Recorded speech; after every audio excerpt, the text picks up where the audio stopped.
So whether or not you're working in your dream job, you are always going to have some aspects of your job that you don't care for, okay? You can't avoid that. But try and save your best energy for the things that you do enjoy. If possible, get the tasks out of the way that you least enjoy first so that you can focus on the ones that you do enjoy.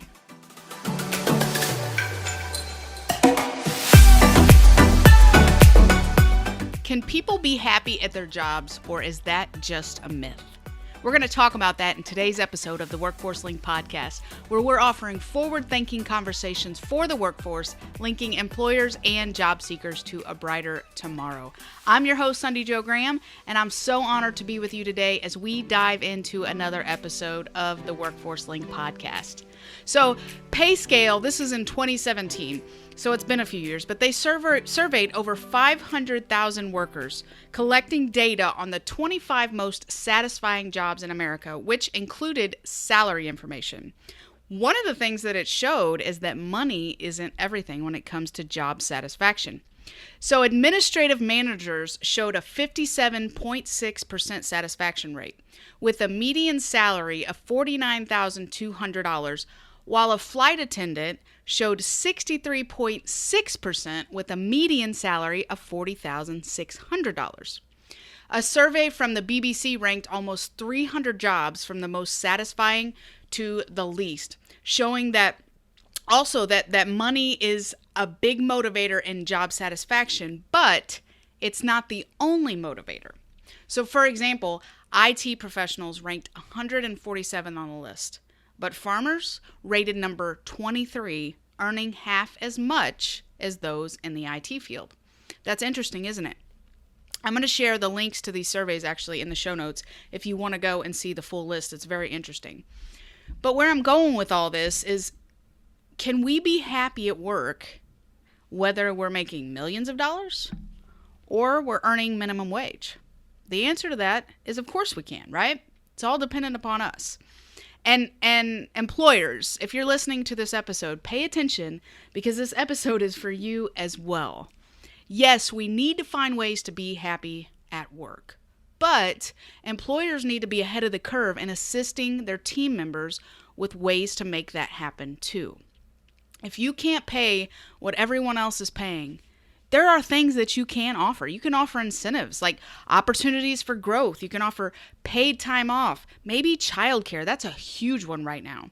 Find resources to provide that your competitors aren't providing. Help your team members shape their own work experiences in order to find value in their job, no matter what the job. Okay, now that I've talked to employers, back to job seekers. We're going to talk about 3 specific ways that you can find happiness in your current job. Number 1, rethink how you view your job. So your job is what you make it, right? Your relationships are at work are what you make of them. You get out what you pour in. Do you have a coworker who has less experience than you do? Go take some time and show them around, show them a ropes. Do you know a more efficient way that you can do a specific task? Share it with other people to make their jobs easier as well. Make sure that you are being a champion for your colleagues, because not only does this give you satisfaction, but it opens the door for your boss to see that you've got some leadership skills. Guess what? That could quickly turn into a promotion. If you're working in customer service, create some conversations with your customers. Have some good conversation. If you see them regularly, get to know more about them. Ask questions. Mention their family members by name next time you see them. That makes you stand out amongst the crowd because it shows them that you actually care, that you're actually paying attention to them. So I used to be an assistant general manager at a fast food chain. And here's the thing, I am not going to sugarcoat it in any way. It was one of the worst jobs I have ever had, hands down. The environment was completely toxic. The upper management was completely toxic. I literally had to call the health department on them, and I still worked there. They were really surprised when I called, and because they thought, well, you're probably a disgruntled employee. It happens all the time. I wasn't. I said, no, I still work there. So I took the job after needing a break from burnout working in the nonprofit sector. And the schedule was crazy. The expectations that were put on management were impossible.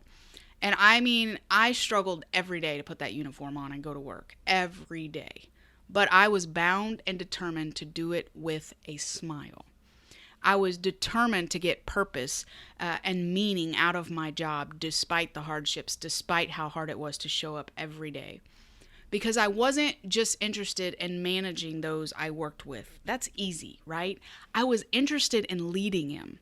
And that was an opportunity that I had despite the environment. I worked with drug addicts. I worked with high schoolers, with college students, with single moms.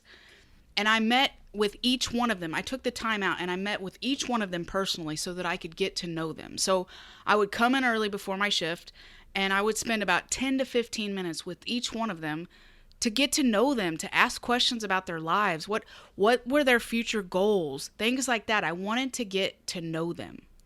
And almost every time I got a similar reaction to meeting with them. They would say something like, nobody has ever cared about me like that before. No one's ever taken the time to get to know me. They were surprised. But I didn't just tell them that they had value.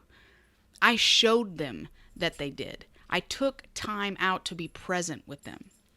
We actually did a whole episode on how to understand your value in episode 4 of season 1, and I will share that in the show notes. If you get the opportunity, go back and listen to that. It's powerful, and I want to help you get to know your value too, okay? So, what happened next? Guess what? Our performance numbers, they got better. Why? Because they wanted to help me, their leader, not just their manager, achieve success. Because they knew that I wanted them to achieve success as well. So remember, your job is what you make it.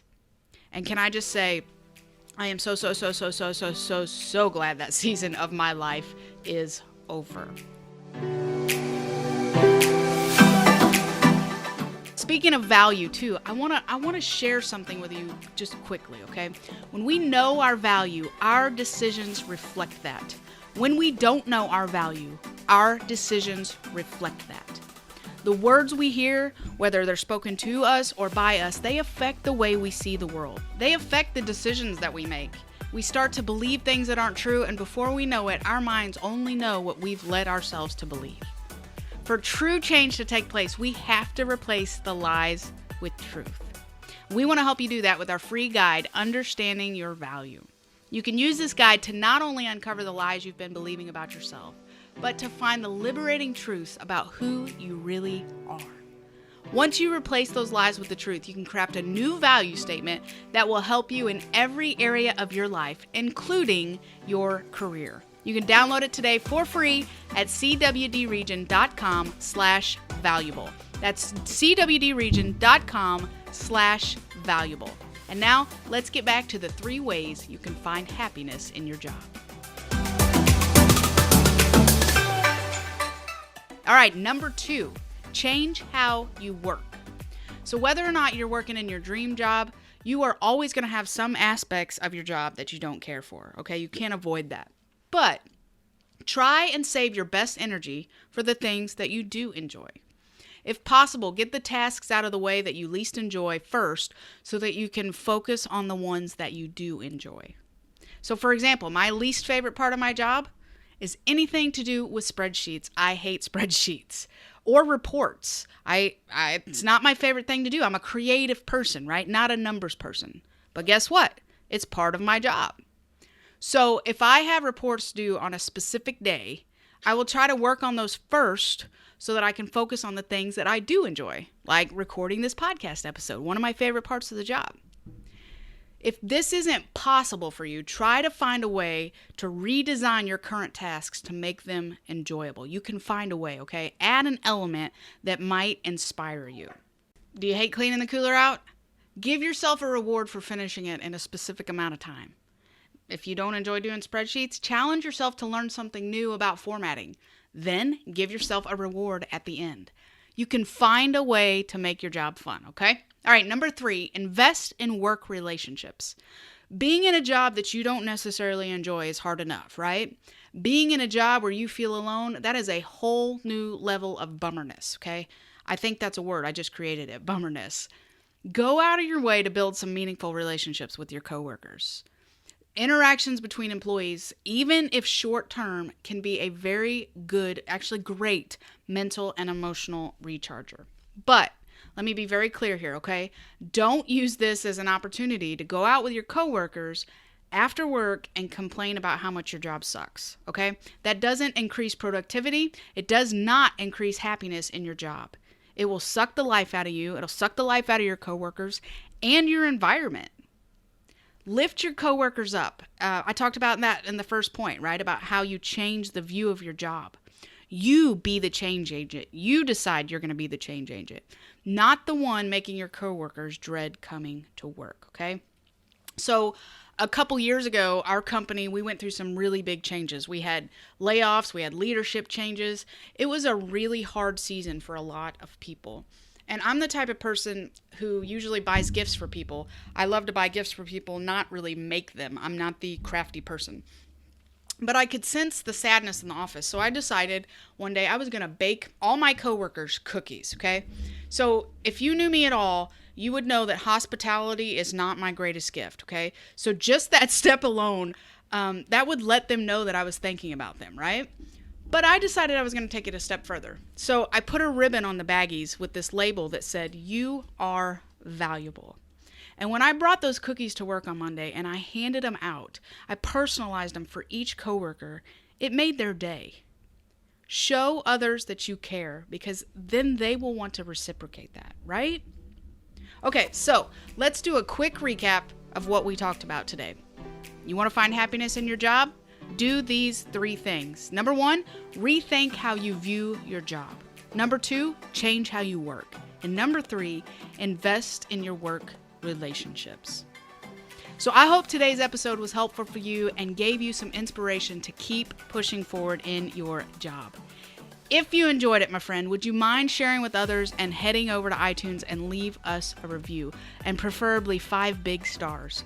Each review and rating helps us find others, and that is our goal, right? To help as many people as possible with our content. And if you haven't stopped by Facebook and joined us yet, come on over and say hi at facebook.com/centralwdb. That's facebook.com/centralwdb. Have a great week, my friend, and we will meet again in the next episode. Until then, remember this: there's always a brighter tomorrow if you're willing to find it. The Central Region Workforce Development Board Incorporated and COPIC are equal opportunity employers and programs. Auxiliary aids and services are available upon request to individuals with disabilities. Missouri Relay Services at 711.